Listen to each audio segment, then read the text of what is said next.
अस्सलाम वालेकुम ट्रेडर्स। हमारे पास गोल्ड की लाइव ट्रेड्स ओपन है।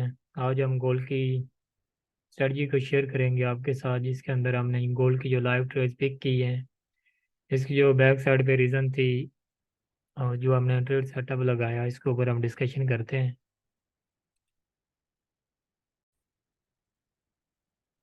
तो जस्टरडे हमने अपनी एक्टिव जो ट्रेडर की कम्युनिटी है उसके अंदर गोल्ड को सेल करवाया था, जिसके अंदर हमारे पास इन्होंने थोड़ा सा जो गोल्ड की सेलिंग थी, इन्होंने इसको सेल किया था 1943 के एरिया से, जबकि हम 46.5 के एरिया से सेलिंग के अंदर थे।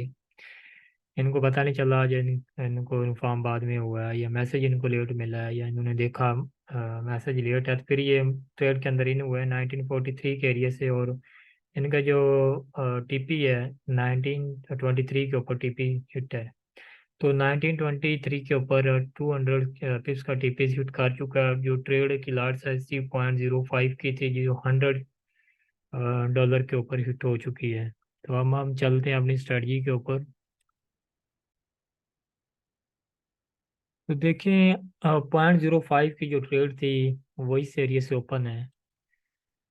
1943 का जो एरिया है, इन्होंने सेलिंग की थी 1943 के एरिया से, इस एरिया से इन्होंने सेलिंग की है।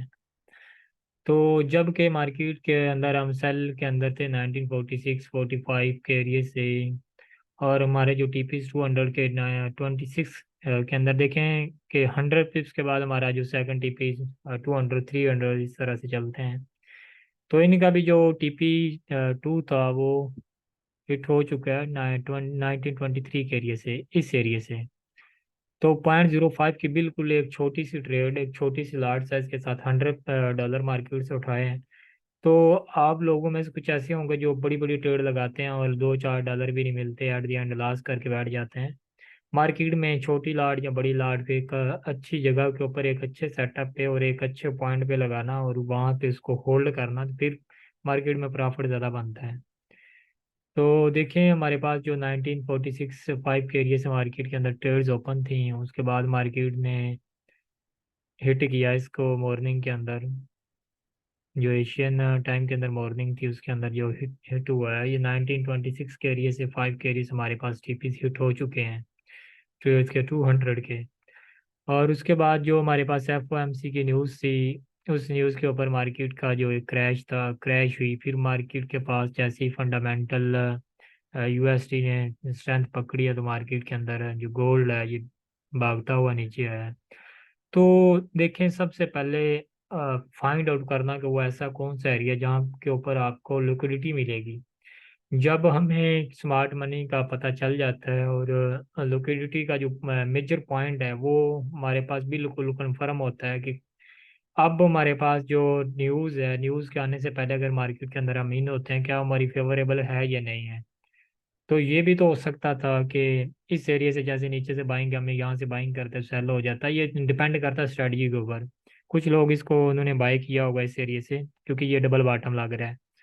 ये जो एरिया है ये डबल बॉटम का एरिया है, जो यहाँ से बी वेव और टू वेव बिल्कुल एग्जैक्ट लग रही है। लेकिन ये जो एरिया है, इस एरिया से लोगों ने इसको बाय किया और एट द एंड फिर मार्केट नीचे आई और एस एल हंट हुए हैं, फिर नीचे क्रैश किया।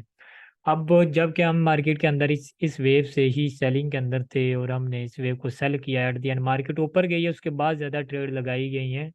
जब मार्केट ने कंफर्म कर दिया वो सेलिंग में जाएगी, जब मार्केट अगेन वापस गई है और एक रिजेक्शन लगाई है, हमने इस जो इसका इम्पैक्ट पड़ा है मार्केट के ऊपर, इस कैंडल की जो रिजेक्शन थी, हमने जब इसको वॉल्यूम के ऊपर आइडेंटिफाई किया कि अब मार्केट के अंदर जो बायर है उसकी स्ट्रेंथ बिल्कुल लो हो गई है, बायर मार्केट के अंदर रिजेक्ट हो चुके हैं, उसकी स्ट्रेंथ खत्म हो गई है, अब सेलर मार्केट के अंदर आ चुके हैं।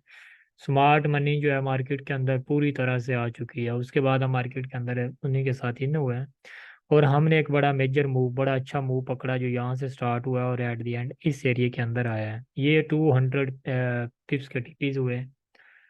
ये सारी चीज़ें डिपेंड करती हैं कि आपकी स्ट्रेटजी की जो मेजर है, जो उसके अंदर स्ट्रेंथ है उसका आपको पता हो और उसके ऊपर आपका कॉन्फिडेंस है, प्रैक्टिस है और सारी चीज़ों का आपका इल्म है। अब ये वो एरियाज था जिसके ऊपर हमने इसको आइडेंटिफाई किया। आइडेंटिफाई करने के बाद हमने अपनी टीम को भी बताया कि ये वो एरिया है जहाँ से गोल्ड सेल होगा, हमने गोल्ड को फिर उस एरिया से सेल किया, उनको भी करवाया।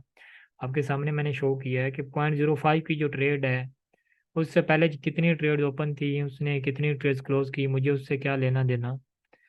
तो 0.05 की जो ट्रेड है, 200 के टीपीस करने के बाद वो $100 दे जाती है आपको। अगर 0.01 लगाते हैं तो आपको $20 मिलते हैं। इस तरह से आपको लार्ज साइज को पिप्स के साथ मल्टीप्लाई करें तो उसका जवाब आपको मिल जाएगा। तो ये सारी चीज़ें डिपेंड करती हैं कि आपकी स्ट्रेटजी के ऊपर।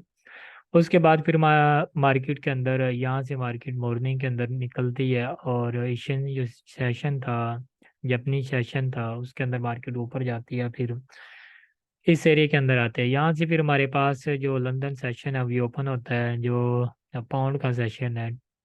इस सेशन के अंदर मार्केट फिर जाके ऊपर रिजेक्ट होती है, अपनी जो बड़ी अच्छी उसने सप्लाई क्रिएट की हुई है। अब यहाँ पे डिपेंड करता है कि जो आपके पास ऑर्डर ब्लॉक या सप्लाई है, अब क्या वो रीजनेबल है भी या नहीं है, उसके अंदर कितनी स्ट्रेंथ है, ये सारी चीज़ें देखनी पड़ती हैं। इस पे जाके वॉल्यूम की रीडिंग, और वहाँ पे जाके देखना पड़ता है कि अब मार्केट के अंदर बायर कितने, उसकी जो बायर की स्ट्रेंथ थी, उसका जो मोमेंटम था वो कितना लो हो चुका है। उन सब चीज़ों को आइडेंटिफाई करने के बाद जब हमने ये देखा कि मार्केट के अंदर अब बायर जो है बिल्कुल इसका मोमेंटम ज़ीरो हो गया है, अब मार्केट के अंदर एक बार फिर से सेलर आएंगी, हमने अगेन यहाँ से सेलिंग की और इसके छोटा स्टॉप लॉस दिया, और 1/456 की रेशो फिर हमने अचीव की, और मार्केट अभी भी सेलिंग के अंदर है। अब डिपेंड करता है कि मार्केट के अंदर नेक्स्ट मूव हो, उससे पहले हम इसको आइडेंटिफाई करेंगे, फिर मार्केट के अंदर का कुछ शेयर्स को क्लोज करेंगे।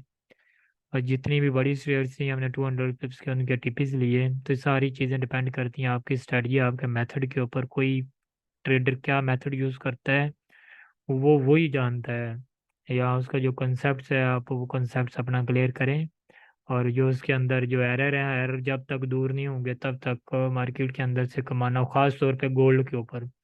मुझे कोई ऐसा बंदा बता दें, जो बंदा मेरे जो टीचर्स हैं उनके अलावा, जो भी बड़े बड़े ट्रेडर हैं जिनके मैंने कोर्स किए हुए हैं, जो इनके अलावा कोई बंदा आपको मुझे बताएं कि कोई बंदा जो गोल्ड के ऊपर ट्रेड करेगा और इतनी लंबी वो ट्रेड होल्ड रखे। चलें, करेंसी के ऊपर तो काफ़ी लोग ट्रेड्स कर लेते हैं, शायद करते होंगे। और ट्रेड को होल्ड करना और एक अच्छी जगह के ऊपर जाके ट्रेड्स को पिक करके बैठ जाना, फिर उसके अंदर इन रहना, ये बड़ी बात होती है। ये डिपेंड करता है कि आपकी स्ट्रैटेजी के ऊपर। इस एरिया से हमने गोल्ड को सेल किया 10 पिप के लिए। 10 पिप के इसका जो एसएल था उसके साथ हमने इसको सेलिंग किया, और आपके सामने इसकी जो रिस्क टू रिवार्ड रेशियो है ये आपके सामने 1/20 की है, ठीक है। और ये इतने स्टॉप लॉस छोटे के साथ जो ट्रेड को पिक करना, फिर उसको स्कॉल्प को इंट्राडे के अंदर, इंट्राडे को फिर स्विंग के अंदर लेके आना, ये कोई आम बंदे, यहाँ न्यूबीज ट्रेडर की बात नहीं है कि वो बंदा इसको होल्ड नहीं रख सकता इतने लॉन्ग टर्म टाइम के लिए, जबकि उसको जब तक उसकी जो ग्रिप होगी वो स्ट्रांग नहीं होगी, उसकी स्ट्रेटजी और उसका मेथड कितना स्ट्रांग है उसको ही पता होगा, तब वो चीज़ें होल्ड रखेगा। तब वो इतनी देर के लिए मार्केट के अंदर होल्ड रखेगा, जबकि मार्केट नीचे आती है फिर ऊपर जाती है, हमने फिर सेलिंग की, लोग इसको बाइंग कर रहे होंगे, उन्होंने बाई किया, फिर ऊपर से सेल होगी। अब मेरी तरफ से मार्केट इधर को जाए इधर जाए जहाँ मर्जी चाहे, लेकिन अभी वक्ती तौर के अभी जो करंटली सिचुएशन है इसकी, अभी मैं इसके अंदर सेलिंग की 1926 से फिर इसकी सेलिंग देख रहा हूँ। और जो अगेन अगर मूव कर जाती है फंडामेंटली अप साइड पे, या न्यूयॉर्क सेशन हमारे पास ओपन होता है तो बाय में चली जाती है, तो कोई मसला नहीं। हमने तो इसके अंदर से 200 पिप्स ले लिए हैं। इतनी बिग मूव के बाद जो इतना एक अच्छा मूव है इसका, इसकी बात तो मार्केट ने कुछ ना कुछ रिट्रेस तो होना है। अब इसकी कुरेक्शन कहाँ तक होती है, इस एरिया को ब्रेक करके फिर कुरेक्शन लेती है, कुरेक्शन के ऊपर ही डिपेंड करता है। अगर नहीं लेती तो फिर, अगर तो ये इसकी कुरेक्शन है, अभी इसने कुरेक्शन यहाँ पे इतनी कंप्लीट कर ली तो फिर इस एरिया से सेल होती है फिर नीचे चली जाएगी। तो डिपेंड करता है कि मार्केट की नेक्स्ट मूव पे कुरेक्शन और इम्पल्स वेव जो लगती है उसको देख के आइडेंटिफाई करते हैं। तो ये सारी चीज़ें डिपेंड करती हैं कि आपके मेथड के ऊपर और आपकी ट्रेडिंग की जो इसका जो बैक साइड पे मेन जो इसका मेथड है, जब तक वो आपका स्ट्रांग नहीं होगा तो आप मार्केट के अंदर फिर 5-7 पिप्स के लिए बैठोगे, उसके बाद भाग जाओगे। तो इस तरह से गोल्ड के अलावा जो फर्दर पेयर है उनके ऊपर भी हमारे पास जो ट्रेड्स ओपन है, उसमें कैड का पेयर है। 100 पिप्स के इसके टीपीस हिट हो चुके हैं। उसके बाद कैड जेपीवाई के अंदर भी मार्केट अभी रनिंग के अंदर है। उसके बाद जीबीपी जेपीवाई के ऊपर आल टीपीस हिट हो चुके हैं 100+ पिप्स 200 के। और उसके बाद अगर बात करें जीबीपी यूएसडी की, तो उसके ऊपर भी हमारे पास 200+ के टीपीस हिट हो चुके हैं। तो ये जब तक आपका मेथड स्ट्रांग नहीं होगा तो मार्केट के अंदर आप इतनी पिप्स अचीव नहीं कर सकते। अब शेफ के अंदर भी हम अभी तक रनिंग के अंदर हैं, और इसको भी हमने 200 पिप्स के टीपीस के लिए हिट करके भी छोड़ दिया। कुछ शेयर्स इसके रनिंग के अंदर है, बाकी सारे इसके टीपीस हिट कर चुकी हैं। थैंक यू जी, मिलते हैं अगली वीडियोस के अंदर। अल्लाह हाफिज़।